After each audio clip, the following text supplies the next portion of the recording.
El Teatro Municipal recibió a una destacada figura del cante flamenco. Antonio Fernández Díaz, más conocido como Fosforito, fue el primer invitado del recién creado ciclo de diálogos flamencos de la Delegación de Cultura. Mantuvo una conversación abierta con el flamencólogo Salvador Pendón. Pueden verlo en el siguiente programa especial. Desde el principio del tiempo,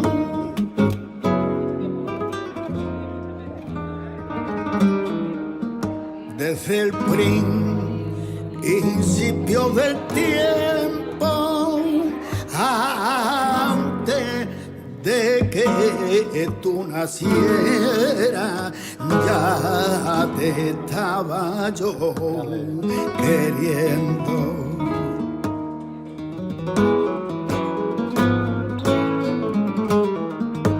Yo tengo lastimajito todos los huesos de mi cuerpo.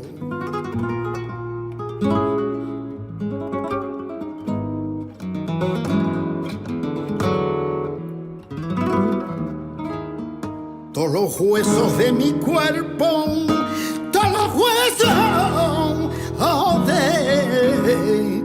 de mi cuerpo. Buenas tardes. Hola. Gracias por vuestra presencia.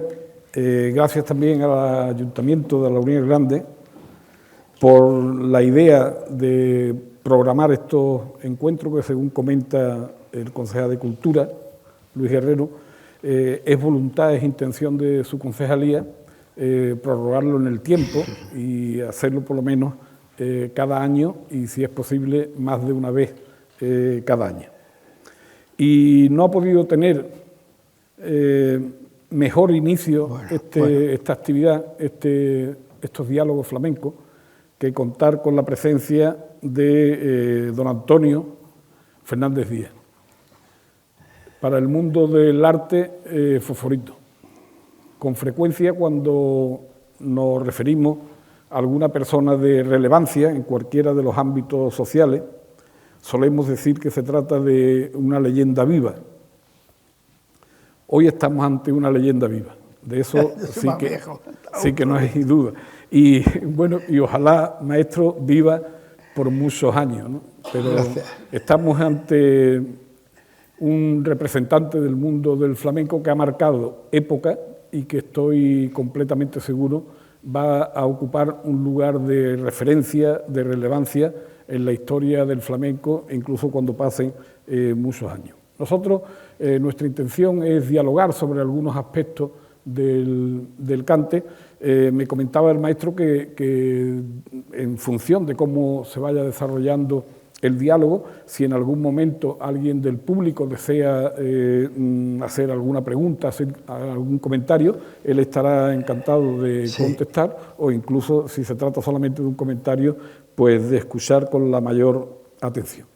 Y para entrar, para poner el toro en suerte, permítaseme el símil taurino, vamos a empezar diciendo él unas palabras, una conferencia reducida, pero reducida del tamaño, porque es amplia, es grande por el contenido, sobre todo por la pasión que él pone cuando escribe y por la pasión también que pone cuando la verbaliza. Así que, maestro, encantado de Muchas gracias, Salvador. Señores, buenas noches, buenas tardes. Buenas tardes.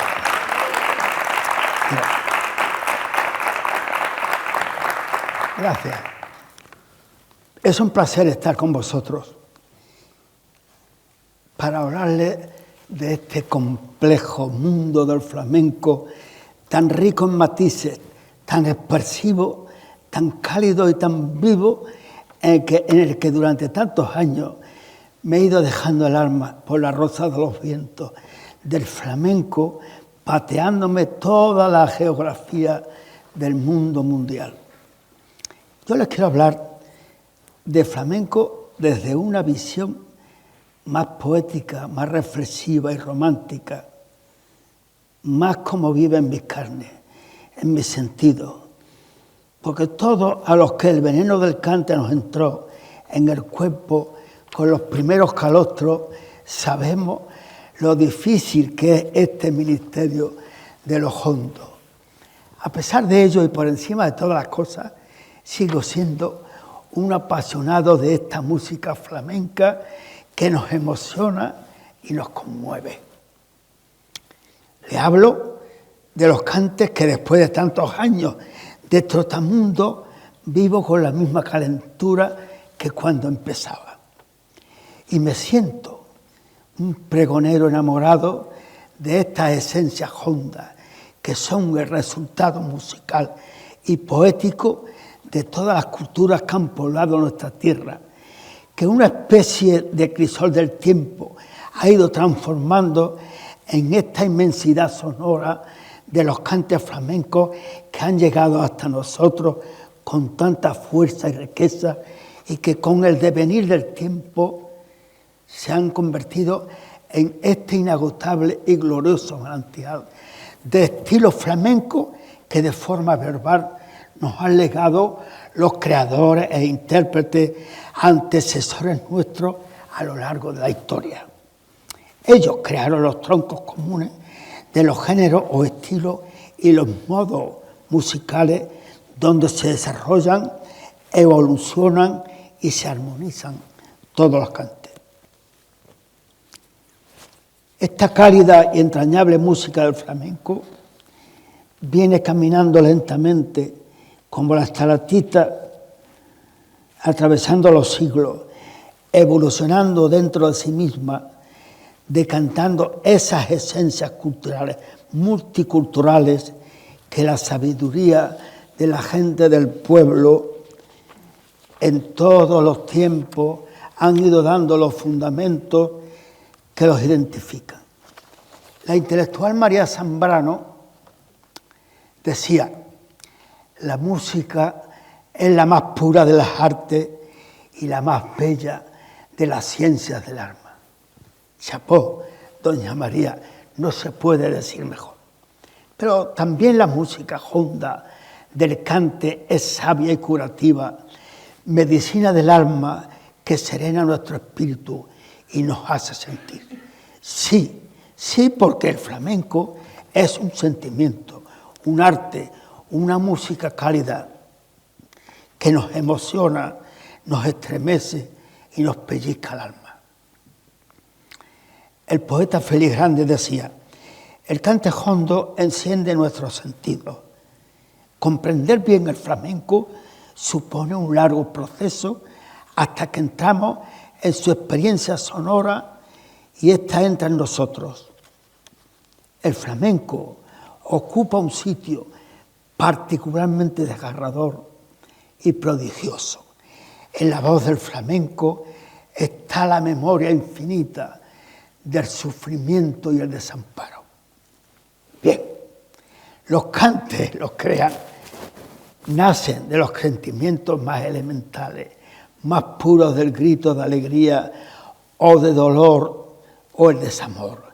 En ese equilibrio del cuerpo, el alma, el espíritu y la pena en silencio, crece y se desarrolla la hondura del cante y nacen las coplas.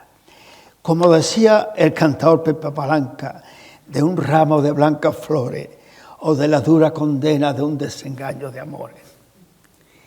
El corazón del hombre puede sentir y entender el misterioso lenguaje de los sones hondos que le hacen vibrar, lo estremecen y se le sale a la cara toda la rabia que expresa cantando. Porque el cantador hondo, a la hora de interpretar, reconcentra la pasión y brota en todo su ser ese volcán que le explota en la garganta y canta su pena con el corazón dolorido. Porque el cante flamenco exige entrega, pasión, que te duelas con él y que le des el corazón. Al ser un arte tan peculiar, puede producir por igual amor, fascinación o rechazo, pero si te atrapa en sus redes sonoras y emotivas, ya no te suelta nunca. Hay que decir que esta música gloriosa del flamenco es más grande, más profunda que el mejor de sus intérpretes, ¿sí? Porque somos mortales. En cambio, el flamenco es eterno, vive otra dimensión, siempre va a estar ahí, creciendo lentamente, enriqueciéndose con nuevos ecos sonoros y estéticos en el tiempo infinito de los siglos. Su grandeza se fundamenta especialmente en su capacidad para abrazar una riquísima gama de estados afectivos y emocionales. Cuando el cantador de ley siente el calor de la hondura, a la hora de cantar siempre habla de la herida abierta que hay dentro de cada ser humano y la muestra echando el corazón por la boca. Y cuando aprieta los puños con fuerza en el remate de un cante, trata de retener el alma que se le escapa con el grito. Ese desgarro que expresa nuestra esencia trágica. Por esta razón, el flamenco es música honda, porque tiene su raíz en la universalidad del mundo de los afectos. El flamenco esencial, el cante hondo, es una forma extrema de expresión de los sentimientos. Es pura naturaleza emocional.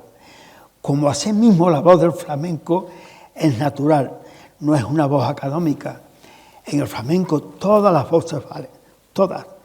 Lo que importa es su capacidad expresiva, su pureza está en la fuerza y la sabiduría del cantador. Queremos decir que el cantador hondo no lo es solo por registro de notas musicales, los vibratos o el color de su voz, sino por la riqueza de su emoción y su capacidad para transmitir los sentimientos más desgarradores de un pueblo que supo construir su música, su cante, con su propio dolor y creó una cultura honda y sensible, llena de poesía y de fidelidad a la memoria intuitiva que hace que afloren las emociones en el cante y hace imposible el olvido de nuestras raíces. No nos podemos imaginar a nuestra milenaria tierra sin sones para expresar la hondura de la pena o el éxtasis de la alegría, sin música para dar cauce al gran caudal de vivencias acumuladas de siglos, sin tener como cantarle al amor, a la pena, al desamor, a la vida. La música del cante, dice el poeta, recorre por las venas, purifica la sangre, eleva el alma, deleita el corazón y se estremecen hasta los huesos. Así debe ser. Sí, porque a veces, después de cantar, quedas tan tocado emocionalmente que no tienes conciencia de lo que te rodea. Te hablan y tú asientas sin saber lo que te dicen. Parece como si flotaras. Todas las cosas son causa de fatiga física, excepto la música del cante, que es descanso del alma y primavera del corazón. Don Federico García Lorca decía: el cante primitivo andaluz viene de razas lejanas, atravesando el cementerio de los años y la fronda de los vientos marchitos. Viene del primer llanto, del primer beso. Entendemos que quiere decir, ahí están las esencias sonoras de todos los tiempos, con la pena, el amor, la muerte y el desamparo. Argumentos que siempre están presentes en las coplas del flamenco. Mandaste un mensajero que me trajera la muerte. A mí, que tanto te quiero, me dijo, no quiere verte, y poco a poco me muero. O esta otra por solear. O esta otra por solear que dice, como barro del alfarero, me siento yo entre tus manos, de tanto como te quiero. La música del flamenco, al igual que otras músicas hondas creadas por los seres humanos, hemos dicho, es música sabia y curativa que nos humaniza y nos hace ser mejores. Cantamos con dolor o dicha a quien nos escucha, con quien establecemos una correlación afectiva. Ese sentirnos con el auditorio provoca que nos encontremos a nosotros mismos, que nos miremos a los ojos y nos veamos el alma. Hace que aflore la sensibilidad, que todo suene con calidez. Cuando se crea ese clima mágico que nos envuelve a todos, el trance puede llevarnos al éxtasis de la alegría o a la pena más desgarradora. Quizá esto sea lo que justifique ese inexplicable misterio que a veces, escuchando un cante, invade nuestro ser, que lo mismo nos hace gritar un exaltado ole, o que los ojos se nos llenan de lágrimas. El cante está ahí en tu mente esperando que des tu forma, respetando la tradición de la música de esos fondos ancestrales que han llegado hasta nosotros y que se han ido nutriendo de las esencias de las culturas que nos han vivido y los metales de los intérpretes y creadores que nos han precedido. El alma de las personas, hay que dejar el alma en cada grito, porque no basta con tener una voz muy fuerte o muy sonora, no es solo eso. Hace falta, independientemente del color de la voz o la textura o la fuerza de expresión que se tenga, nacer con la predisposición para el aprendizaje, tener el gustito, el sentido rítmico y de la estética para entrar en el espíritu de cada cante, dar el corazón y que duela. Porque lo hondo no se explica sino expresándolo con el sentimiento más profundo del alma. El alma de cada artista, de cada cantador, es intransferible. Esta siempre queda con quien ha hecho esos difíciles caminos del aprendizaje que le ha puesto a su cante la pátina, el sabor, el color, la hondura, y está impregnado de la herencia sonora de nuestra tierra. Cuando ya ha hecho esos 1000 caminos de la verdad, con ese cúmulo de experiencia ha desarrollado una memoria cuasi genética. Aún así, hay que expresarlo cada día en razón a cómo estás de voz, de fuerza, y tienes que atemperarlo a tu estado emocional de ese momento para poder interpretarlo como a ti te gustan. Sentirte, compartir el dolor o la alegría con quien te escucha. Cuando el cante suena hondo, nos abraza la emoción. Es como un aluvión de amor y de sentimientos a flor de piel que compartimos con los buenos aficionados. En esta entrega el cantador estruja y mordea los cantes para darle la forma de su queja y el sabor de sus lágrimas. Y suena la guitarra y tienes que ordenar en tu mente la poesía de la letra con el cante que quieres expresar, marcando los pulsos de tu ritmo interior sin perder la cabeza, tratando de serenar tu espíritu, y que tu corazón se sosiegue. Quieres contener la emoción, pero es imposible. No puedo más. Las fuerzas me están faltando. Por Dios que no puedo más. Ni siquiera este taranto voy a poder terminar. Por eso canto llorando.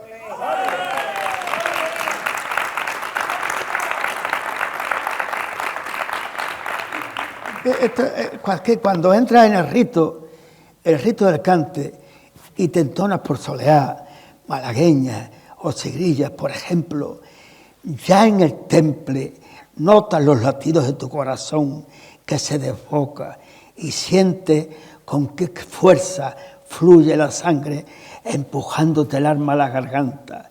En ese escalofrío buscas dentro de ti y solo encuentras desamparo ante un mundo de recuerdos con tantas penas vividas. En ese momento de emoción puedes conectar con los fundamentos más rancios de los cantes que están en tu sangre, en tu memoria, que los mismos te arrastran al éxtasis de la alegría que a la pena más absoluta. He renegado de mi sino, he renegado de mi sino, hasta he llorado por tu ausencia, porque no encuentro el camino de vivir sin tu presencia. O esta sigrilla a la que yo le tengo un cariño especial. Cuando voy a la iglesia, que Dios me perdone, porque no quito los ojos del sitio donde tú te pones.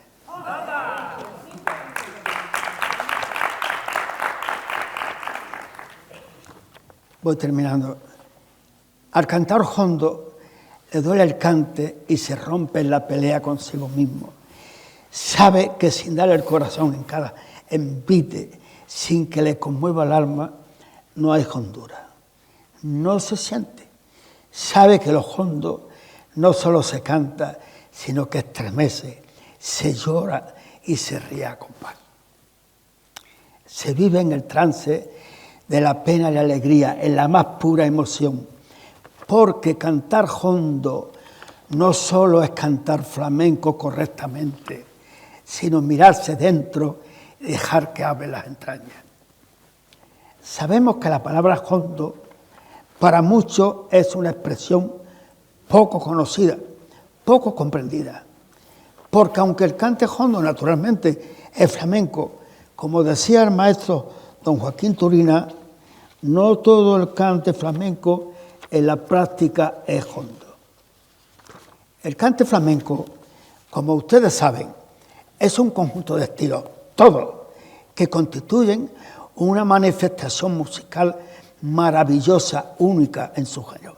En cambio, lo hondo es un determinado modo de interpretarlo. Es decir, flamenco es lo que se canta, hondo es cómo se canta. Cuando somos convocados a una reunión de cabales y empieza ese rito famoso del cante, una magia especial, se crea una magia especial. Todo suena con calidez, con hondura, y un halo de gracia aletea sobre el indeterminado número de aficionados de oro, hermanando nuestros sentimientos. Así es la grandeza del cante.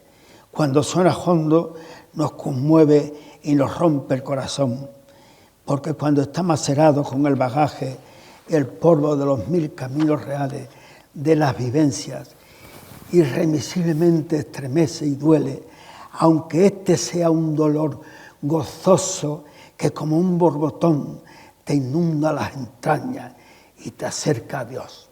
Muchas gracias. Muy bien, muy bien.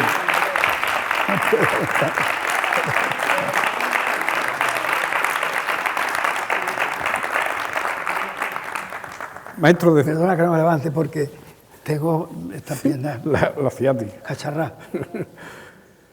Maestro, escribía hace unos días en Facebook que en tus comparecencias, cuando te diriges a un auditorio, no solamente das lecciones de cante, de flamenco, sino que las da también de vida, porque toda tu experiencia la vuelca en tus palabras y la expresa con pasión, con lo cual la haces creíble, ¿no? A Félix Grande, uno de los poetas que has nombrado en tu disertación, le escuché una vez decir que el cante de Fosforito era el ejemplo más evidente de cómo el cantador traslada la angustia existencial de la persona. Y no iba equivocado, porque la conferencia que acaba de dictar es un ejemplo de existencialismo y de cómo se es capaz de vivir aquello a lo que uno se dedica, ¿no? Porque se puede tener una profesión y hacerlo desde la distancia, desde el borde de los sentimientos y del ánimo, y se puede implicar uno con todos los sentidos como hace tú. Salvador, yo a mis 92 años ya no puedo cantar, no tengo fuerzas para eso, pero como antes he dicho, después de tantos años, aún vivo como el primer día. Es la mejor manera de vivir. Y desde luego, después de esas magníficas palabras, de esas apasionadas palabras, casi todo lo que yo pudiera decir es liviano, ¿no? Entonces me voy a limitar a seguir un hilo argumental en el cual lo provoque a él para que comente algunos aspectos de su trayectoria artística y de alguna opinión que las tiene y muy fundamentada y muy fundada sobre algunos aspectos del cante. Yo voy a dejar aparte los prolegómenos anteriores a su trayectoria artística visible, y voy a empezar comentando lo acaecido en 1956 en Córdoba y cómo influyó en ti y en tu carrera artística, ¿no? Le leí en una ocasión a Anselmo González Climent, un estudioso del flamenco argentino que estaba en el jurado de aquel concurso de Córdoba de 1956, que ya de principio ese joven de 24 años tenía al jurado puesto de uña porque consideraba una insolencia que entonces, que no era muy normal, los cantadores de tipo general, que un joven de 24 años se hubiese inscrito en los 4 grupos que eran 16 cantes, ¿no? Pero que luego después, en función, comentaba González Climent, que en función de cómo se desarrolló el concurso, pues todo el jurado, en el que estaban también Aurelio Sellé, estaba el poeta Ricardo Molina y un músico... Antonio Murciano. Eso es decir, se trataba de un... Manuel Barrio, creo que también. Manuel Cano, el guitarrista. No sé. Manuel Cano, el guitarrista, estaba también. Es decir, se trataba de un jurado suficientemente capacitado, ¿no? Entonces, lo que te quería preguntar era, porque, claro, hoy vemos como los concursos han perdido el papel de catapulta para los cantadores que tenía anteriormente, pero también vemos como hoy los cantadores se adocenan y empieza ahí concurso tras concurso y no ponen nada de su parte para proyectar a su carrera artística, a su trayectoria artística, el éxito que supone el ganar un concurso. ¿Cuál fue tu actuación a partir de ganar ese concurso? ¿Cómo gestionaste el éxito que supuso aquel concurso para alcanzar el prestigio como cantador? Mira, yo nací 4 años antes de que empezara la guerra. Durante la guerra supervivíamos malamente, un desastre, ¿no? La guerra no gana nadie, las pierde el pueblo siempre. En la posguerra, que yo tenía 8 años, 1940, nací en el 32, nos moríamos de hambre todo el mundo. Hasta los que tenían algo para comprar no tenían dónde.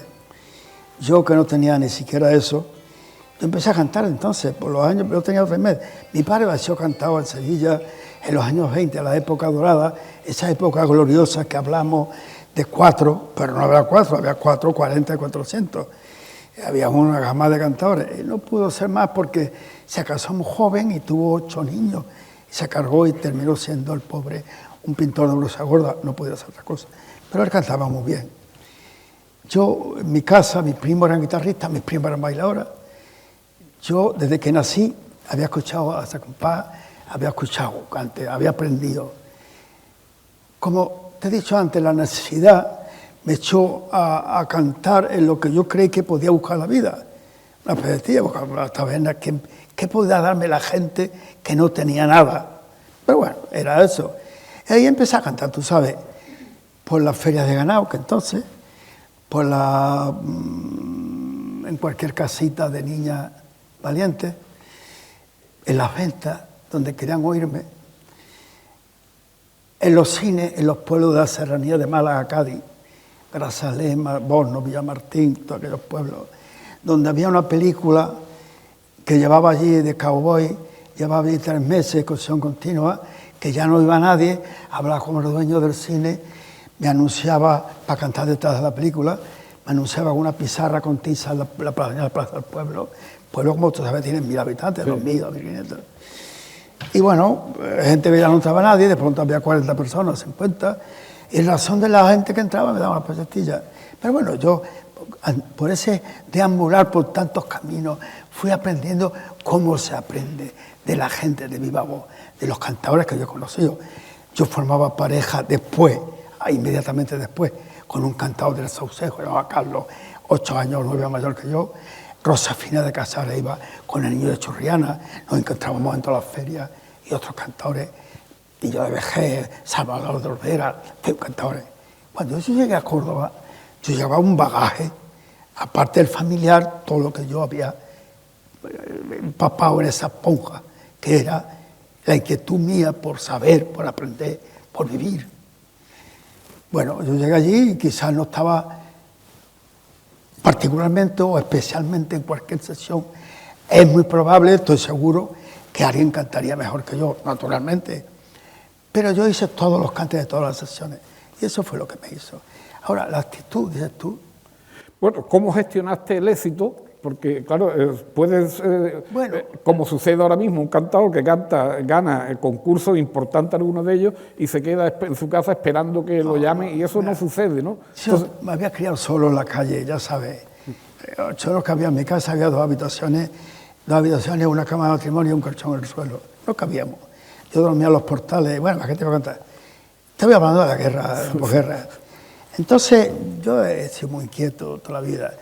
Cuando yo llegué a Córdoba, que no tenía para ir, no tenía para el billete del tren, no sé qué valdría, a lo mejor valía 2 reales, pero yo no los tenía.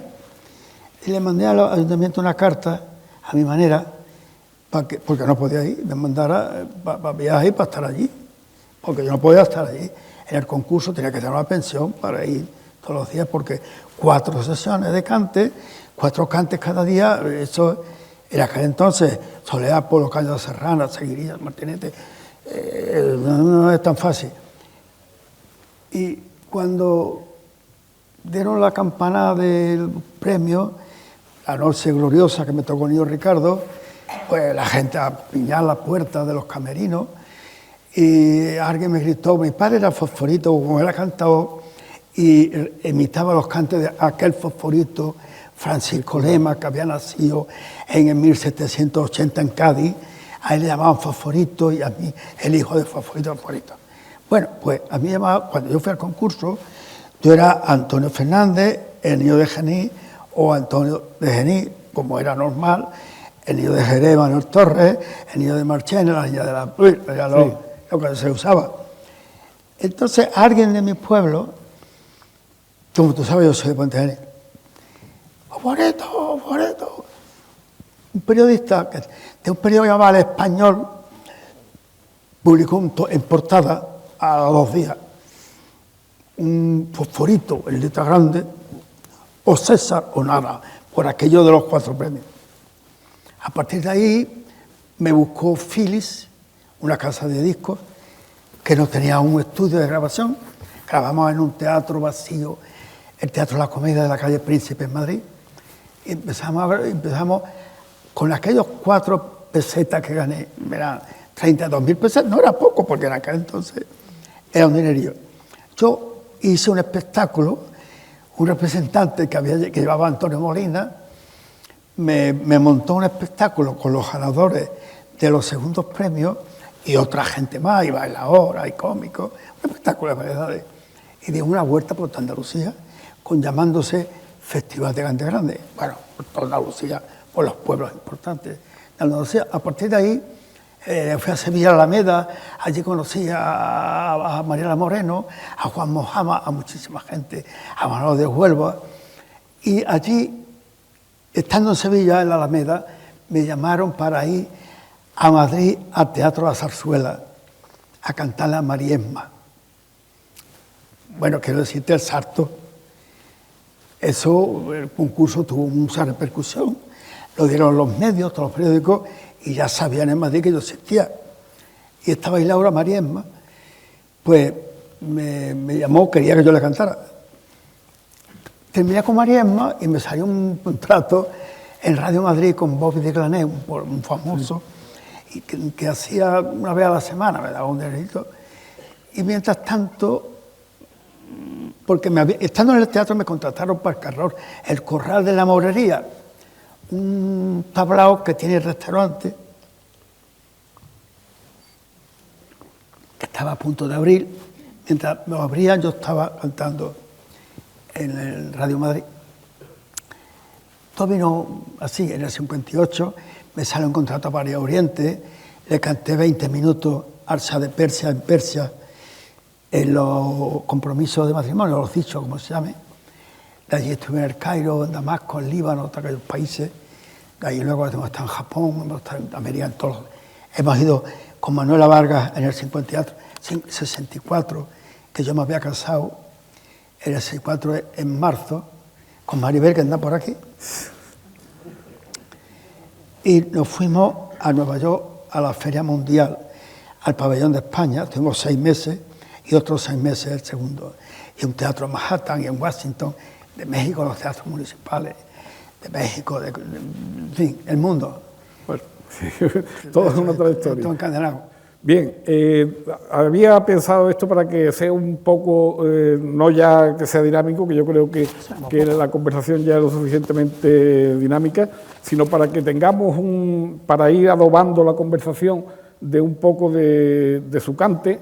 Pues he seleccionado algunos vídeos que no tienen por qué ser los más importantes, sino que me sirven para ir argumentando y para como hilo argumental del diálogo. Vamos a escucharlo en un cante por Taranto, del cual él ha leído una de sus letras icónicas, porque ya no puedo más, y hay otra letra icónica también con el vapor de mi aliento, ¿no? Es decir, luego después hablaremos de su faceta de poeta flamenco.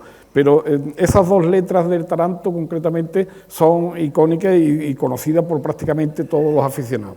Ahora, después de la grabación del vídeo, pues comento también algo con relación a la procedencia de ese vídeo. Los besos que tú me dabas,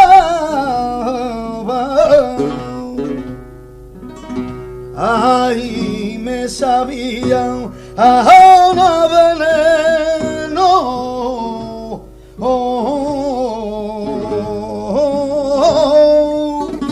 ay, sabiendo que me engañaba,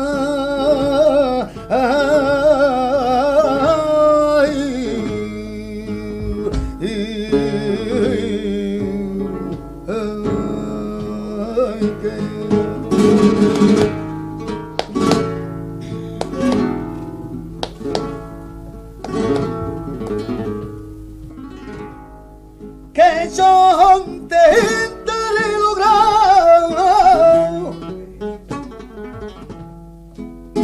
ay, la dicha que en ti he perdido, que yo intentaré lograr, por vía que te quería.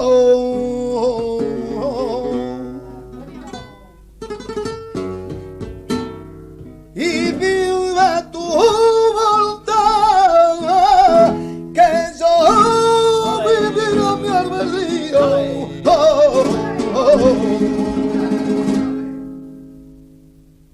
Este corte está hecho de una grabación de uno de los episodios de Rito y Geografía del Cante. En el 72. Del 72 ese programa lo emitió Televisión Española, cuando existía solamente un canal, entre 1971 y 1973, este es de 1972, un programa que dirigía José María Velázquez Gastelu, que todavía anda por ahí con un magnífico programa en Radio Nacional. Bien, y a pesar del tiempo transcurrido, lógicamente se nota en la grabación de las condiciones, a pesar del tiempo transcurrido todavía no ha habido un programa de televisión que haya tratado el flamenco con el celo con el que lo trató Velázquez Gastelu en Rito y Geografía del Cante, porque hacía un tránsito por todos los espacios cantaores, por los cantaores mismos, por todas las circunstancias del flamenco, absolutamente extraordinario, además no en estudio, sino desplazándose a los lugares en los que vivían los cantaores. Este está grabado precisamente en la casa que tenía Antonio en Alhaurín de la Torre, ¿no? Bien, eso sucedía, como digo, cuando había en España una cadena de televisión. Maestro, ¿qué te parece que en el tiempo en el que hay cadenas generalistas, cadenas temáticas de todo tipo, no haya un solo programa, y especialmente a lo mejor en la televisión pública andaluza, un solo programa de televisión al que puedan acceder los aficionados en una hora prudencial y que tenga un contenido didáctico? Viene a cuento lo que escribí para Alhaurín el otro día. Digo yo ahí te explico, te contesto. Hace 20 años la UNESCO reconocía el flamenco como bien espiritual de la humanidad. Yo lo hago a mi manera. Con este hecho parecía que colocaban algunas cosas en su sitio y que daban un tirón de orejas a las instituciones públicas, a las que le decían, señores, despierten, presten atención, más atención a esta reliquia musical, a esta joya sonora y estética del flamenco, tan arraigada en el pueblo andaluz y tan conocida universalmente, que a pesar del endémico desamparo que ha tenido siempre, institucional, viene superviviendo a través de los siglos. El cante está en la raíz, en la sangre del pueblo andaluz, y no va a morir nunca. Hay etapas, nacen cantadores mejores.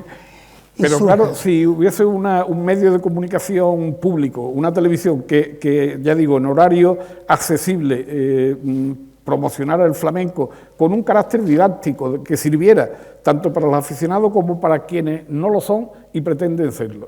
Es que me parece absolutamente lamentable, pero bueno, como yo tengo cierta connotación política y vosotros lo sabéis, no quiero que se interprete esto mal. Es decir, pasa ahora y pasaba exactamente igual antes. Es decir, la televisión pública andaluza nunca le ha dado al flamenco el sitio que se merece. Sobre todo, hacían mención a la declaración de la UNESCO de Patrimonio Inmaterial, Cultural Inmaterial de la Humanidad. Es decir, en el Estatuto de Autonomía, la Junta de Andalucía se reserva el papel de defensa y promoción del flamenco. Sin embargo, en la televisión pública el flamenco brilla por su ausencia, ¿no? Pero yo estuve haciendo propaganda, yo estuve promocionando para el nombramiento con Paulino Plata en la Rambla de Barcelona y por las calles de Madrid. Y esto se terminó en un concierto de Paco de Lucía, el Teatro Real de Madrid.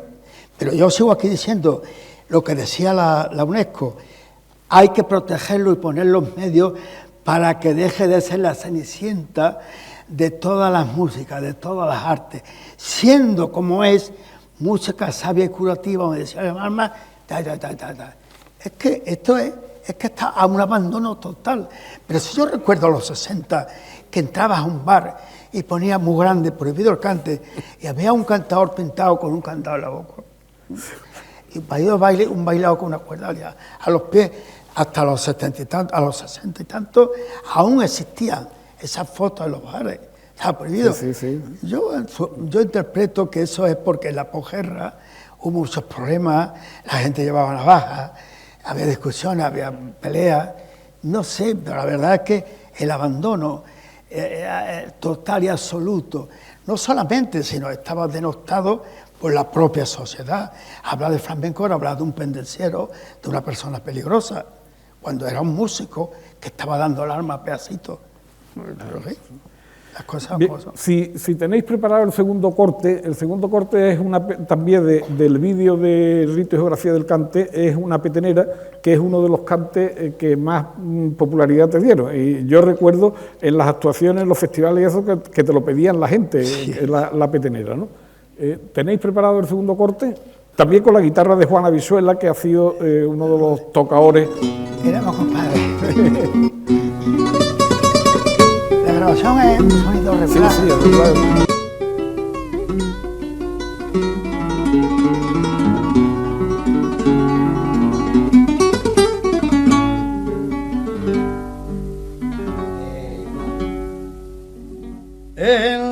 cáscara de un árbol me puse a escribir mis penas, escribí el primer renglón, escribí el primer renglón, y el árbol se vino a tierra, el árbol se vino a tierra de la pena que le dio.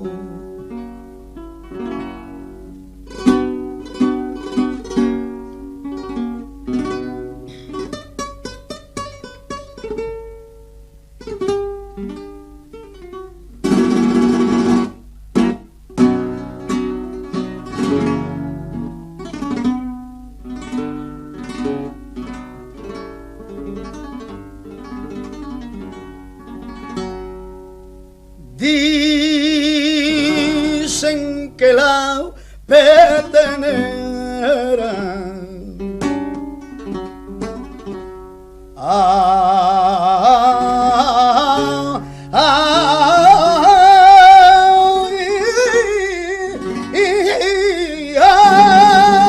cuánta que la petenera pasó dolores de muerte, más grande lo paso yo, madre, mi corazón,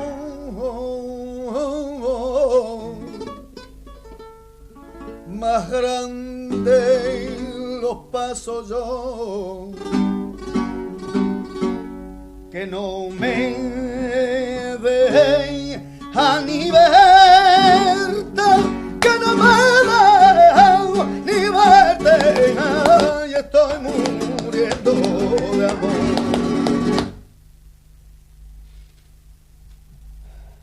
¿Qué diferencia, si es que encuentras alguna, ves tú entre el cante cantado por un gitano y un no gitano? Yo no creo en eso del cante gitano ni cante hispayo. Decía antes ya sobre el vídeo que Juan Avisuela fue, él dice, su compadre, y fue uno de los tocadores que de manera más seguida lo estuvo acompañando. Os voy a contar una anécdota, no sé si te acuerdas, maestro, una anécdota de Juan Avisuela con él. Tratándose de finalizar mi promoción de magisterio en 1976, que ya ha llovido, pues entonces existía la costumbre, los estudiantes de entonces, tieso perdido como estábamos, existía la costumbre de nombrar una madrina y que de alguna forma aportara algo. Entonces yo ya en aquellos remotos tiempos de magisterio era aficionado al cante, y me acordé de una hija de Antonio y de Maribel que había apadrinado José Meneses, de Raquel, que sí, tendría entonces unos 5 años, creo, por ahí. Entonces fuimos a su casa de la Unión de la Torre a proponerle si aceptaba el nombramiento, y dijo que sí. Nosotros íbamos con la intención de decirle algo, pero no nos dejó espacio porque nos dijo, ¿qué queréis que haga por vosotros? Entonces estuvimos buscando sitio, porque acordamos que daría un concierto a beneficio de la promoción, del viaje de estudio. Estuvimos buscando sitio y el único que encontramos que no nos cobrara era Almarcha, que tenía un cine que entonces estaba ya prácticamente en desuso. Pero, bueno, llegaron, yo estaba allí esperándolo a la entrada del pueblo, llegaron Antonio y Juan, me dijo Antonio, dice, Juan me ha dicho que él tampoco va a cobrar nada. Bueno, fuimos, y a la hora de llegar al camerino, al pobre camerino que tenía, se descorrió una cortina y había ataúdes, porque el dueño del cine era representante del ocaso. Y Avisuela dio un repullo para atrás y dijo, yo no toco aquí. Bueno, él estuvo ya en un momento determinado, le dijo, dame la guitarra que me acompañe yo. y bueno, ya yo no voy a permitir eso, en fin, la acompañó, pero aquello trajo más porque a la hora de yo iba a presentarlo y se averió el pobre equipo de sonido que teníamos y ninguno éramos capaces de arreglarlo. Sin micrófono, hizo un recital de 12 cantes y antes de despedirse cantó una seguirilla. Desde entonces yo ya le tenía aprecio y admiración como cantador y desde entonces tengo el convencimiento de que difícilmente en el tiempo que me ha tocado vivir y conocer a cantadores difícilmente pueda darse ejemplos semejantes. Yo tenía 45 años menos. Sí, sí. Bien, estando año pasado preparando el Día del Flamenco con mis alumnos en el colegio, al cual también se prestó de manera generosa y altruista a hablarle a los niños del flamenco, pues tuve la ocasión para preparar con los alumnos, porque allí hacemos actos durante toda la semana, para preparar las lecturas, los ejercicios, etcétera, pues estuve leyendo bastante entrevistas. Es decir, yo conocía mucho de él, pero fundamentalmente entrevistas. Y de ellas entresaqué algunas frases que estuvimos comentando en los diferentes niveles, estuvimos comentando con los niños.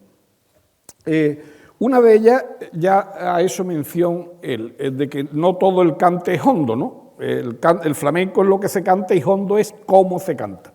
Bien, pero hay otra de la cual antes de entrar aquí me ha dado así de refilón una auténtica lección, ¿no? Una auténtica lección remitiéndose a Góngora, a Lope de Rueda, etcétera, etcétera. Asombra a cualquiera que no lo conozca, quienes ya lo conocemos no, pero asombra que una persona que apenas pudo ir a la escuela o nada, no fue a la escuela nada en su infancia, haya adquirido esa cultura que tiene y que muestra. Va a ser verdad aquello de la cultura en la sangre. Bien, y digo esto porque los cantes lo crean los cantadores, pero su obra tiene unas bases anteriores que son heredadas, que han evolucionado sin perder el origen. Y ahí engarza con lo que decía, que a la entrada aquí me ha dado una auténtica lección de cómo se generan, de cómo los cantes, van apareciendo los cantes, que no es una cosa espontánea, que no tiene fecha, que no tiene tiempo ni tiene lugar, sino que se va generando se van amasando muchas harinas. Te veo, Ricardo Molina, el poeta Ricardo Molina, que fue el mentor, el que hizo lo posible con el Ayuntamiento de Córdoba el concurso. Era premio de la literatura, era un hombre muy sensible. Luego yo les presenté a Mairena, ahí hubo feeling, escribieron juntos el libro Mundo y Formas. Decía, entre otras cosas, hay cantadores que cantan bien y otros que saben lo que cantan. Parece una tontería, ¿no? Hay cantadores que tienen voz, oyen un cante 1.000.000 de veces o 1.000 las que hagan falta, lo aprenden, lo imiten como lo han escuchado y como suena bien, pues canta bien, está bien. Pero estoy seguro que le cambian la letra y se pierde, porque han aprendido eso. Y es verdad que canta bien, suena bien, pero los que saben cantar, los que saben lo que cantan, les duele el cante. Eso saben con qué facultades cuentan. La emoción, la capacidad expresiva, saben marcar los pulsos, adaptarse al momento. No van a estar bien casi nunca, no van a estar bien todas las veces, pero cada vez, aunque no estén bien, van a intentar llegar al sitio, hacerlo, dar el corazón con lo que tengan. Hay una diferencia. Pues claro, hablamos de cantadores, hay cantadores y cantadores, y bailadores, guitarristas y guitarristas. No todo el mundo es Paco Luciano, no quiere decir esto que no sean buenos artistas, lo son. Luego ya es privilegiado, ese don que está tocado por la mano de Dios, que va por otro lado. Y esta última frase, ya digo, de las que entresaqué para comentarla con los alumnos del colegio, que me consta que es verdad y que si no fuese verdad difícilmente podría decir y hacer lo que hace, ¿no? He aprendido de todo el mundo y sigo aprendiendo. Soy un apasionado del flamenco. Sí, lo soy. Lo he demostrado, mi pasión. He dicho antes y vuelvo a repetir que, bueno, aún a mi edad, después de tantos años de trotamundo, pues me apasiona, me sigue doliendo, me emociono con el cante y con los que cantan bien. Y yo con mi guitarra de vez en cuando toco un poquito y estoy capaz de entonarme. No es que me vaya a echar a llorar, no, pero me gusta probarme con las mínimas fuerzas, porque, ya ves, yo soy ya... Vamos a escuchar también un nuevo corte. Comentaba anteriormente lo de la televisión, también cuando existía solamente un canal, en 1975, pues no era raro que en los programas de variedades de máxima audiencia pues apareciesen cantadores flamencos, ¿no? Concretamente, este corte que vamos a ver y a escuchar responde a un programa que dirigía José María Íñigo, directísimo, y en Televisión Española en 1975, y también con la guitarra de Juan Avisuela, canta tangos, que también es uno de sus cantes icónicos. O alegría, alegría o tango. ¿Tango o alegría? Tango, porque hay dos, alegría y tango, y yo corté tango para alegría, ponerlo después con Vicente Amigo. Yo recuerdo ese programa con el pantalón que me está arrastrando, ¿no? Sí.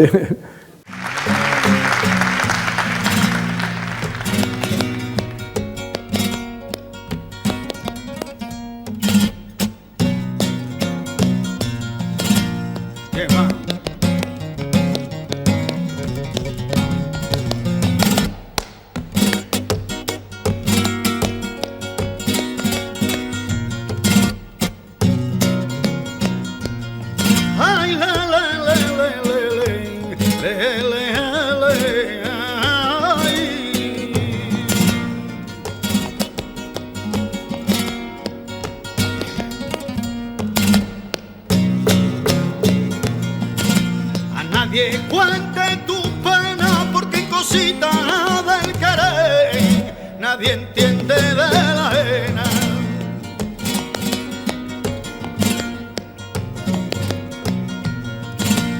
Tú no me dices ni adiós, tú no me dices ni adiós. Cuando pasas por mi vera, tú no me dices ni adiós. Y cuando escuchas mi nombre, se te cambia hasta el color.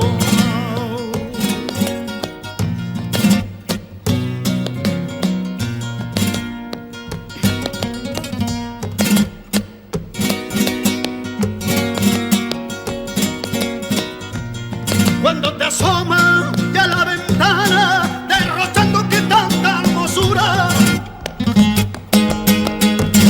Cuando te asomas ya a la ventana, que sientes que envidia la luna cuando se refleja en tu cara.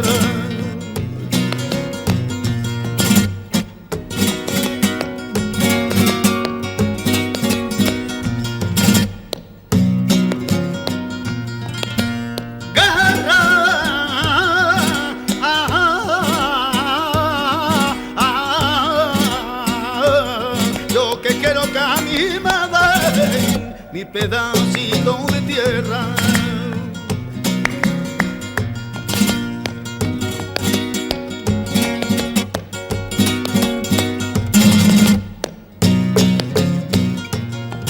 Si alguna vez vas a caer, conocerás un gitano bueno,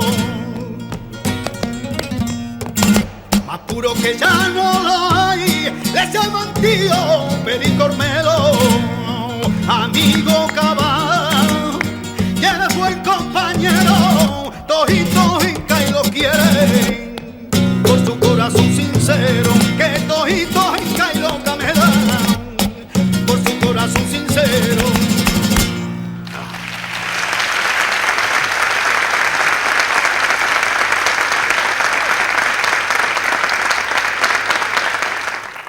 Yo no soy partidario con carácter general del dicho ese de que cualquier tiempo pasado fue mejor, pero algunas veces es evidente. Bien, comentaba Antonio antes que después del concurso de Córdoba firmó un contrato con la casa discográfica Philips, y para los que ya tenemos ciertos años recordamos cómo los discos se vendían entonces, se escuchaban en la radio a todas horas y representaban una carta de presentación extraordinaria para los artistas flamencos. Es decir, el paso a convertirse en un cantador respetado por el público y requerido por el público también, era el grabar un disco, ¿no? Hoy prácticamente no se graba. Hoy están las plataformas, está no sé cuánto, está, en fin, bueno. Y cuando un cantador... no lo digo en tono derrotista, lo digo porque es lo que hay, es decir, no es culpa de eso, pero un cantador con 50 años a lo mejor graba un disco, se dice, el joven cantador graba su primer disco, ¿no? Bueno, en 1969, con 37 años, se metió en un estudio de grabación. Entonces no se grababa como ahora graba un día la guitarra y después el cantador, graba el cantador y luego las palmas. A plazo. A plazo, como dice él. Bueno, pues en 1969 se metió en el estudio de grabación con 37 años, con Paco de Lucía acompañándolo. Paco de Lucía tenía 21 y 22 años también, y grabaron 4 LP, la antología, 48 cantes.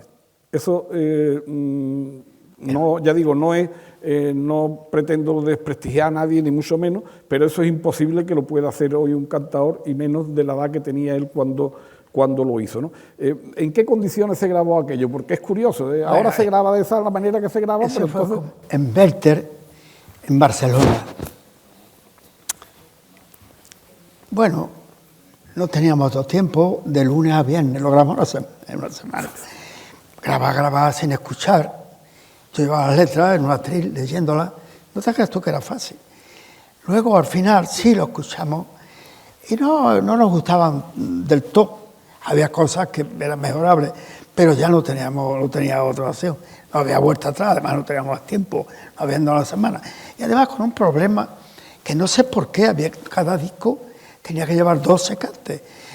Para eso tenía que sacrificar salida, para poder hacer un cante completo de Segrilla, tenía que hacer 2 letras de Verdiales o 3 fandangos de Huelva, una cosita que duraba medio minuto, un minuto, para eso ganarlo en la soleá o la Segrilla, una malagueña sin salida, sin templarte, directo, el guitarrista muy cortito, claro es que era 48, porque y aún así, en las primeras grabaciones de esos de vinilo, saltaba la aguja, porque era tan chico. Bueno, eso lo hicimos, es un disparate, eso ya, gracias a Dios, se mejoró. Pero bueno, teníamos, como se dice, la edad en la boca. Paco tenía 21 años, era un genio, y yo tenía 37, era hiperactivo, mucha fuerza todavía. Sí. Bien, ahora, vamos a escuchar un corte con uno de los cantes a los que le ha dado su impronta personal.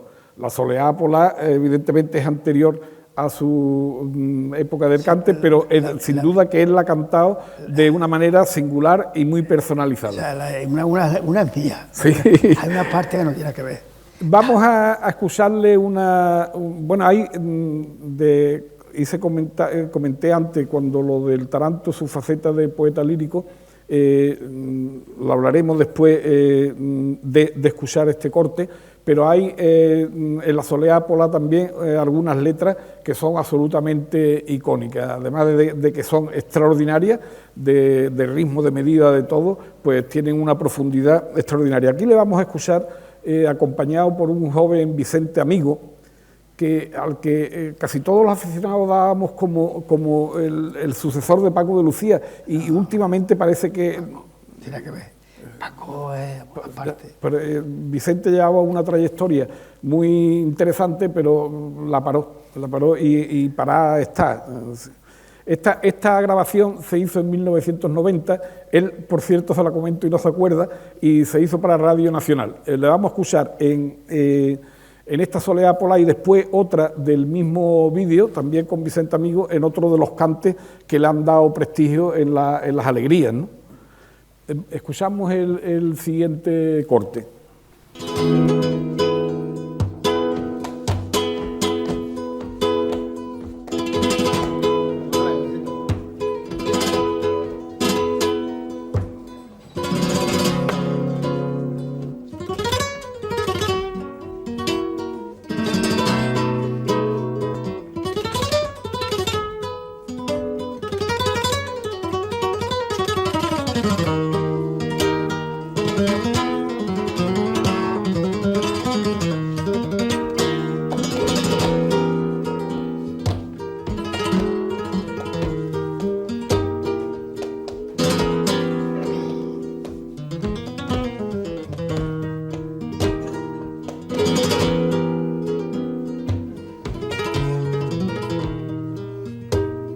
Yo supe donde vivía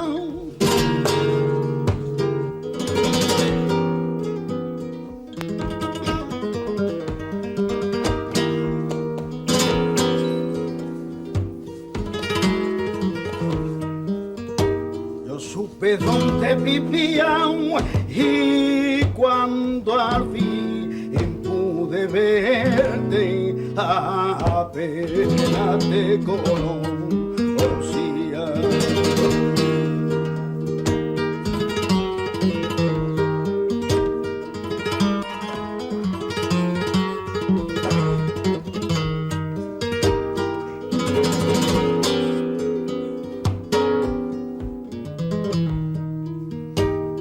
Tengo lastimajito todos los huesos de mi cuerpo.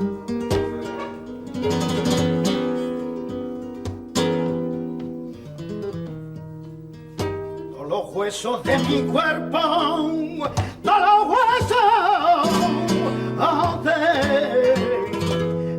mi cuerpo.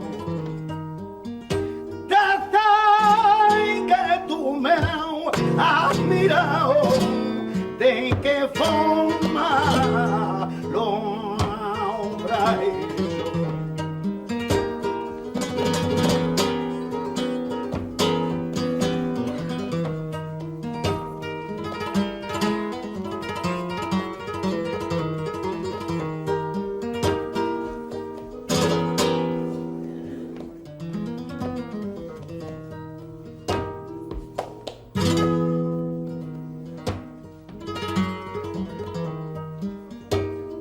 Las mías sí, y que son veras, que cuando tú no estás conmigo, hasta la ropa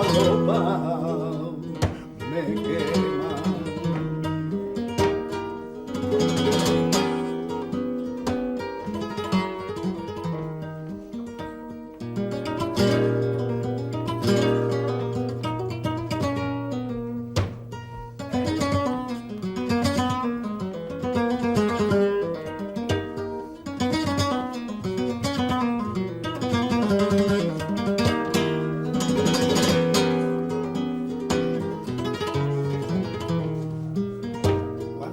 Necesitaba, tú no viniste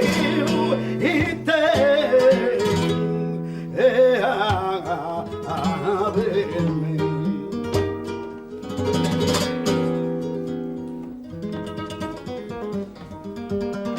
Que no viniste a verme, tú no viniste a verme. Y tan solo te bastaba con que cruzara el puente cuando te necesitaba, que no vinir y tú a ver.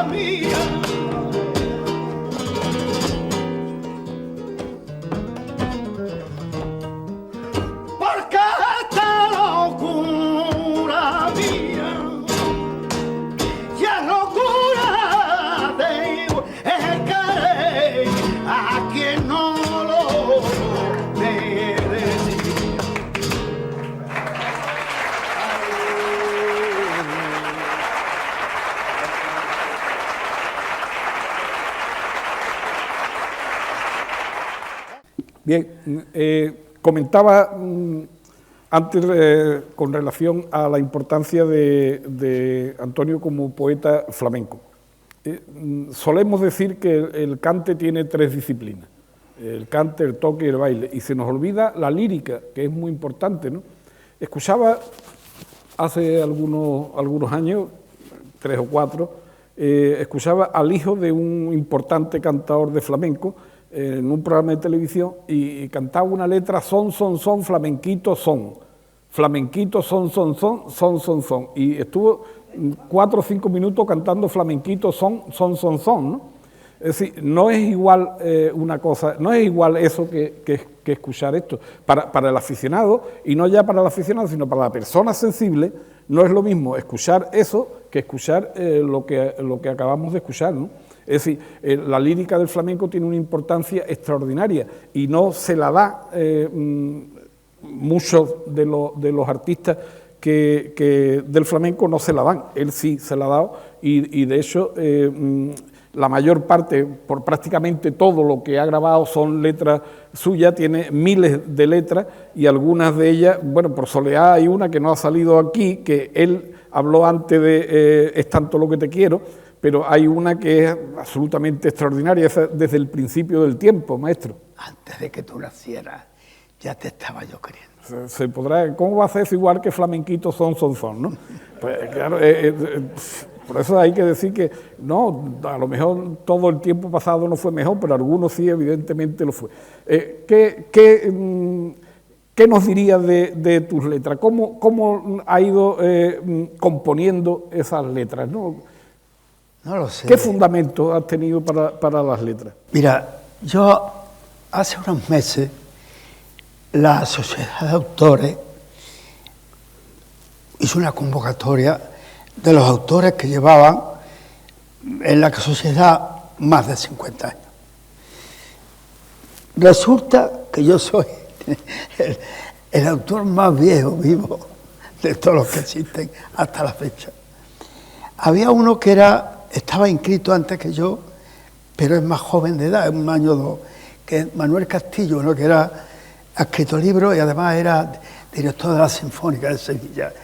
El hecho, no lo sé, mira, hace mucho tiempo, yo desde el año 50 y algo que yo llegué a Madrid con Ricardo, que me llevó a grabar a la Philly, y me presentó a Serrano Anguita, a Molina Molés, los autores de mucho arraigo literario importante. Y entonces llegamos a presentar autores, porque yo ya hacía mis letritas de siempre, me ponía a escribir y me salían cosas. Tú sabes que las letras sí fluyen o no. Luego, a lo mejor al año siguiente, un mes después la ves y la rectifica, hace otra cosa, o le pone otro sentido. Acá del vapor de mi aliento empaño yo los cristales y escribo las iniciales de este amor que nadie... Bueno, ¿te sale o no te sale? Según el estado de ánimo en que te encuentres. Hay veces que no te sale nada y veces que me despierto, ahora no, antiguamente, bueno, era más joven, me despertaba y me ponía a escribir, la noche en vela. Pero ten en cuenta que yo, a pesar de la pobreza que yo pasaba en la posguerra, el tiempo que yo vivía un barconcillo que daba a la calle Pósito, número 4. Frente vivía una monja, doña Conchita Rivas, que era directora de un colegio, profesora, pero que en aquel tiempo se retiró, tú sabes las razones, ¿no? La guerra, ardían muchos conventos, ardían muchas cosas. Pero ella me daba a leer a Tomás Mann, La montaña mágica de Tomás Mann, a Khalil Gibran, a Tagore, yo con 9 o 10 años. Pero en mi casa no había eléctrica, ni había agua corriente, con un pedazo de vela hasta que empezaba a amanecer. Me daban las 9 de la mañana o a las 10, porque era incapaz de dejar un libro. No sé, quizá mi afán a El Majese o a Churchill, yo le digo a este, que no tenía que ver con el cante, ¿no? Pero sin embargo me iban formando. Pues yo siempre he tenido mucha inquietud por saber, y era hiperactivo, tenía tiempo para todo. me decían muchos berenjenales. Lo de escribir, no se sabe. Tú sabes que tú tienes un fondo, unos conocimientos, leía todos los pedazos del periódico, todo lo que llegaba a mis manos. Todo aporta. Todo lo que sea. Y luego un día surgió eso, de siempre me gustaba hacer rimas. Pero claro, rima no quiere decir poesía, poesía puede ser sin rima. Sí. Como decía Baudelaire, ser poeta aún... no sé cómo, ahora no encuentro la palabra. Quiero decirte, no lo sé, me sale, me fluye. La inspiración no avisa cuando se presenta. Te digo que había buenas noches, pero no hace tanto, que todavía me despertaba dándole vuelta a algo y me ponía a escribir, o cuando tenía la necesidad de una grabación, yo pedía letras a Antonio Murciano, algún poeta, me daban algunas que no me gustaban con lo que yo quería expresar. Bueno, algunas sí las he hecho de Antonio Murciano, grabé 16 cosas, cantes, con letras que son las que han ido en la caja de las letras del Instituto Cervantes. Eso lo recopiló la Universidad de Sevilla, lo pagó, no sé si fue la Junta de Andalucía, pero todas las demás las he hecho yo. Tenía necesidad y me ponía y me salían unas mejores y otras peores, porque yo soy incapaz de... Bien, vamos a escuchar otro cante, como decía anteriormente, de los que le dieron popularidad y le solicitaban los asistentes a los festivales. También de 1990, Alegrías de Cádiz.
Yo te la voy a reñir, tú tienes muy y mala maña.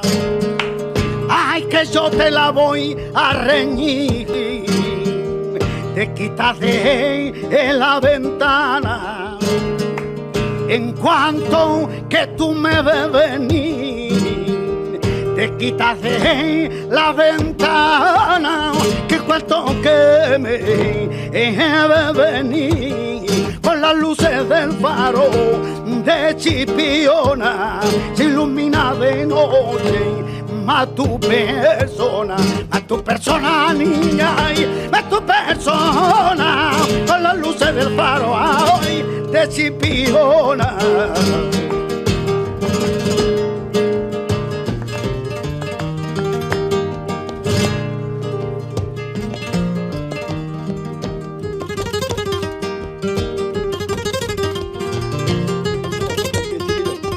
Bien, dale.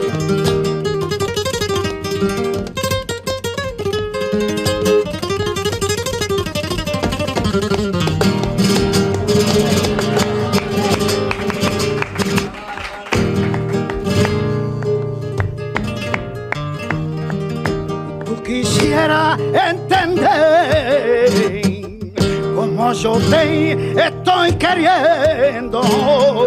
Si tú quisieras entender, se acabaría mi tormento y este grande padecer.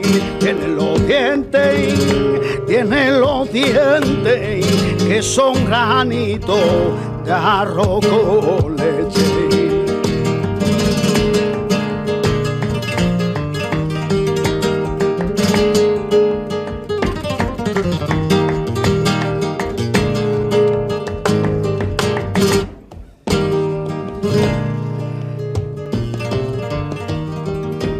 Toda la gracia y el salero, chiquilla mía, a tu derrama.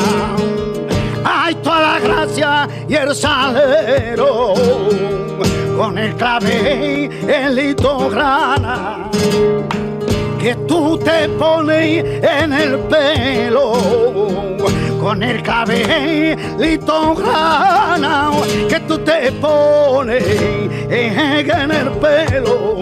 Ay, picarillo tunante, ay, que picarillo truán, que tú quisiste llevarme por la muralla real.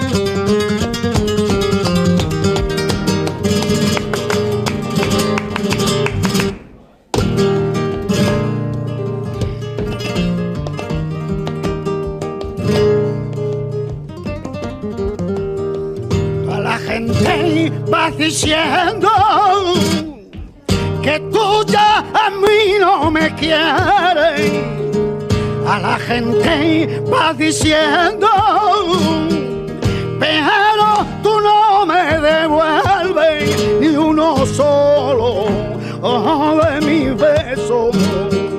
Uno solo de mis besos, prima, porque no te atreves, que con los tigres que tenemos, dile que yo no te que pago la entrada, que si la gente que no viera, que dirán, a que te da gracia, que yo te quiero y te adoro, que yo no me quiero.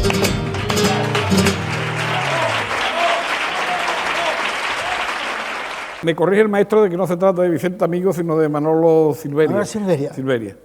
Bien, o sea que, Luis, el primer vídeo que te mandé lo había puesto bien. Después me dejé influenciar y lo cambié. Manuel nació el Día de los Difuntos de 1966. Ajá. O sea, tenía aquí 24 años. Sí. 24 años. Bien, sabido que la afición que has tenido por la guitarra y que la has tocado también, y los tocadores que te han acompañado, hacía mención a que en la final del concurso de Córdoba te había acompañado el niño Ricardo, la grabación de la antología que hiciste con Paco de Lucía, en los años que te acompañó de manera habitual Juan Carmona Visuela, también en los festivales Enrique Mersó, estuvo un tiempo acompañante. Y sabiendo, como digo, de tu afición por la guitarra, ¿cómo ves el panorama actual de la guitarra? Porque solemos decir que de las tres disciplinas esas clásicas del flamenco de las que hablamos, que la guitarra es la que más ha evolucionado en los últimos tiempos, ¿no? Sí. Es que, verá, hay grandísimos guitarristas que no son mejores ni peores, son diferentes. Porque, por ejemplo, Paco, aquella cueva del gato que hizo, aquella rondeña música, que es una creación de Montoya, que grabó en el año 25 en Francia, es la misma. No ha puesto ni una nota más de lo que era la estructura de la música de la rondeña de Montoya. Pero en Paco suena, es Beethoven, hay una armonía, una riqueza. Lo que en Montoya era una cuerda pelada, hay un acorde lleno de armonía, es una cosa. Entonces, claro, pero eso está trasladado ahora. Hay gente que toca muy bien y otros que no se enteran, no se van a enterar nunca. Hay grandes guitarristas. Manolo Sanlúcar era un fenómeno. No se puede mejorar este trémolo de tauromagia. Parece un timbre. Eso es tan redondo porque el trémolo viene del clásico. Trémolo es 3. Los clásicos son muy respetuosos, son incapaces de poner una nota que no esté en la partitura, siguen haciendo 3 y el bajo 4. Pero ahora un flamenco, hace mucho tiempo, suena 5. Y allá Manolo Sanlúcar hace una técnica que se llama compás de compasillo, sin el bajo, donde da un 8. Eso no se ha hecho en la guitarra jamás, ni siquiera la tiene Paco. Bueno, la guitarra evoluciona muchísimo. Hay muchos discípulos indirectos de Paco, muchos indirectos de Manolo Sanlúcar. Y luego hay una playa de guitarristas de la escuela jerezana, que aunque es de Melchor viene... Ahí estaba Javier Molina, que daba clases al poeta, que me ha tocado a mí también, pero esa cueva era más simple. Los Moraos, la escuela, Cepero, todos son Melchor, de Marchena. Entonces está basada la guitarra en Melchor, Montoya, Ricardo, y ya la evolución lógica que empieza siendo asombrosamente con Paco, donde tiene un sonido propio, y a partir de Paco hay un montón de guitarristas. También había otro guitarrista, pero con menos seguidores, que era Sabica, que tiene un sonido buenísimo, que está en el orden de Melchor, más evolucionado. Pero bueno, hay guitarristas maravillosos. Lo que pasa es que no podemos compararlos, es que no son comparables, que no tienen por qué ser Paco Lucía o Manolo Sanlúcar. Hay gente que toca muy bien, lo que son diferentes. Diferentes, claro. Bien, pues vamos a escuchar ya el último corte. Este es un vídeo, pero eso con fotografía, y es de la última grabación que ha hecho él, una grabación de 2020 de José Antonio Rodríguez, un extraordinario tocador cordobés. Sí, tiene el disco un nombre inglés, Macadam Plus, y ahí canta una soleá que se titula como Desde el principio del tiempo. 88 años tiene cuando hizo la grabación. Por ahí andaba. Sí. Vamos a escucharlo.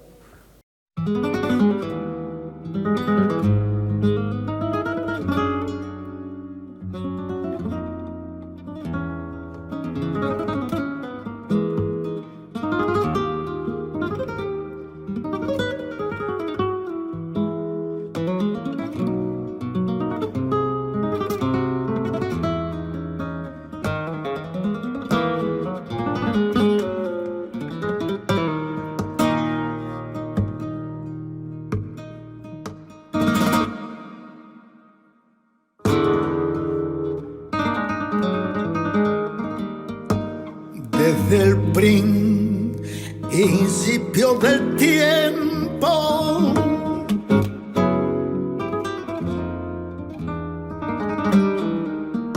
desde el principio del tiempo, antes de que tú nacieras, ya te estaba yo queriendo.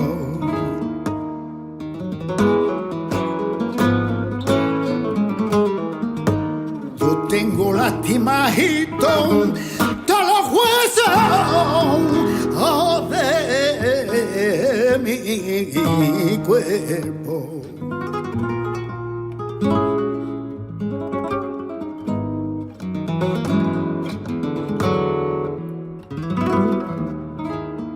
Todos los huesos de mi cuerpo, todos los huesos de mi cuerpo. Desde que tú me has mirado, de qué forma lo habrás hecho.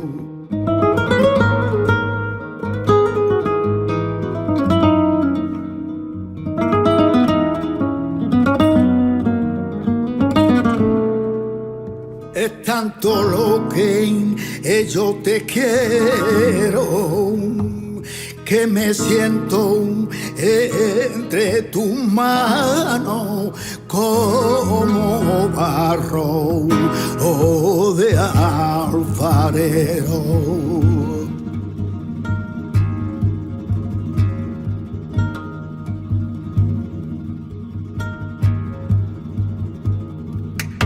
Cuando cuando te necesitaban, tú no viniste a verme.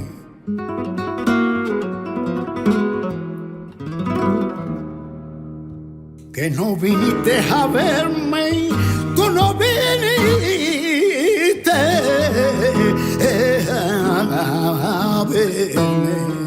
Y tan solo te bastaba con que cruzara el puente cuando te necesitaba, que no viniste tú a verme.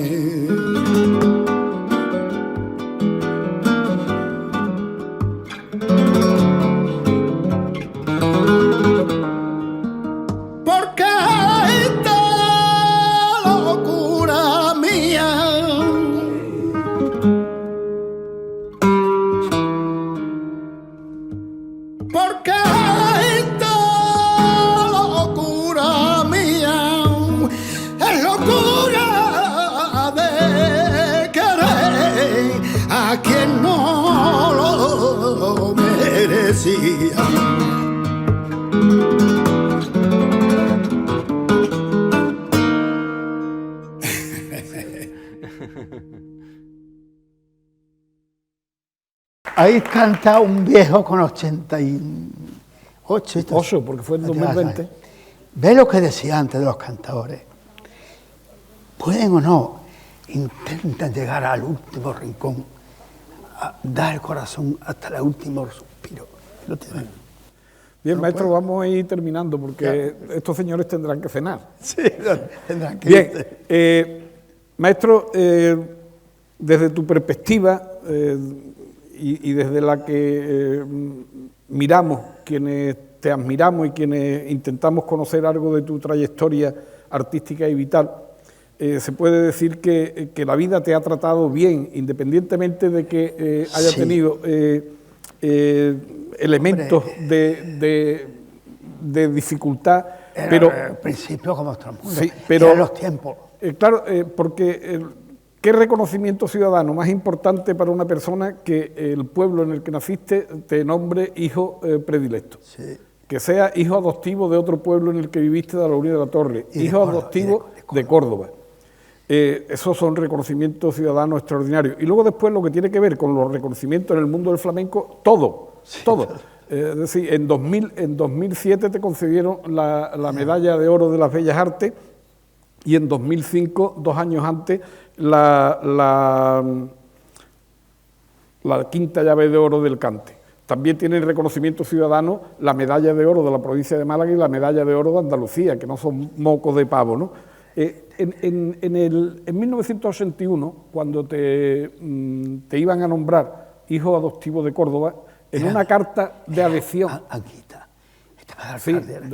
En una carta de adhesión que mandó Antonio Mairena, el depositario de la tercera llave de oro del cante, escribía... Éramos amigos, y trataban los críticos... Se nota que muy enemigo no erais. No, porque es una opinión autorizada. Hablando de cante, es una opinión autorizada. Escribía Antonio Mairena: este gran artista, refiriéndose a él, ha cerrado su primer ciclo habiendo elevado a las más altas cotas artísticas un género de cante que lleva su propia personalidad y a su vez ha ensanchado un camino esplendoroso para el cante flamenco, del que una gran parte se encontraba envuelto en las más oscuras tinieblas. Antonio Mairena dignificó la llave de oro del cante. Hasta él se había concedido una entre tinieblas, que no sabemos cómo, se había concedido otra a Manuel Vallejo de aquella manera, no porque no la mereciera, sino porque se concedió más como un... En desagravio por la Copa Pavón a San Pedro. Sí, claro, es decir, que no era la tercera llave de oro del cante. Antonio la supo dignificar y luchó por el respeto al cante flamenco y a los artistas de flamenco. El maestro está siguiendo esa estela de Antonio Mairena de una manera extraordinaria. Por otro camino. Por otro camino, claro, porque sois distintos y sois singulares los dos, ¿no? pero está concediendo, porque la cuarta llave de oro del Cante fue, a mi modo de ver, un error, y no porque no la mereciera en vida, sino porque no se debe conceder una llave de oro, algo que significa cuyo destinatario está mandado a representarla, no se puede conceder a alguien ya fallecido, ¿no? Y entonces él está haciendo una labor extraordinaria, dignificando la llave, acudiendo a eventos de todo tipo, representando al flamenco, y creo que difícilmente el flamenco puede tener un mejor representante que él. Para terminar ya, maestro, ¿qué significó para ti la concesión de la llave de oro del Cante y a qué te obliga? Mira, tú sabes que no hay oposiciones a llave, ni oposiciones a medallas de que sé qué. Llave es un gran honor, representa lo que representa. Además de ese orgullo, tiene la categoría que le dan a ser la llave de oro. La llave de oro, como he dicho yo, en forma, no abre un Mercedes, no abre un apartamento en la playa, la llave es un símbolo.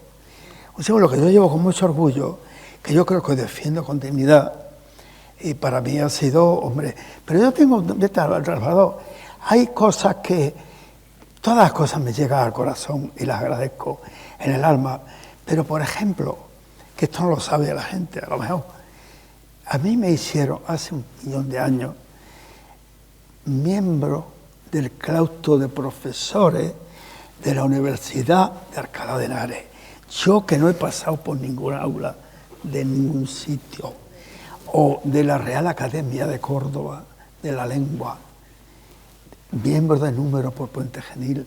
Tengo premios como el de Pastora, que fue el primero que se dio, que en aquel entonces estaba dotado como el premio Cervantes de 5 millones de pesetas, que ahora no es nada, pero en aquel entonces era un dinero. Entonces, la llave de oro, como todos los premios, hay alguien por encima de ti que reconoce unos valores y te los premia. Tú. Pero yo todos los tengo en mi corazón con un agradecimiento infinito, de manera que no se pueden expresar con palabras, pero son tantas los reconocimientos que he tenido, el orgullo de recibir, que no sé con cuál quedarme, de verdad. Bien, pues su descripción de lo que significa para él la llave de oro, igual que todos los demás reconocimientos, pues da muestra de su humildad y de su generosidad, en definitiva, en favor del flamenco, que es lo que ha hecho durante toda su vida, intentar aportarle al flamenco dignidad y grandeza. Dale mi corazón. Terminamos, maestro. Muchas gracias.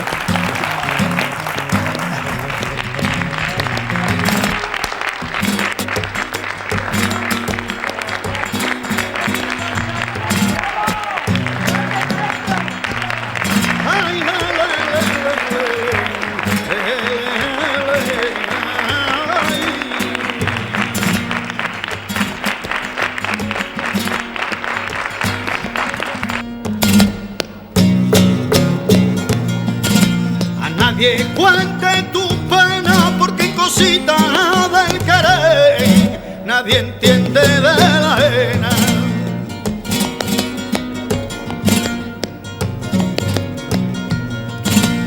Tú no me dices ni adiós, tú no me dices ni adiós.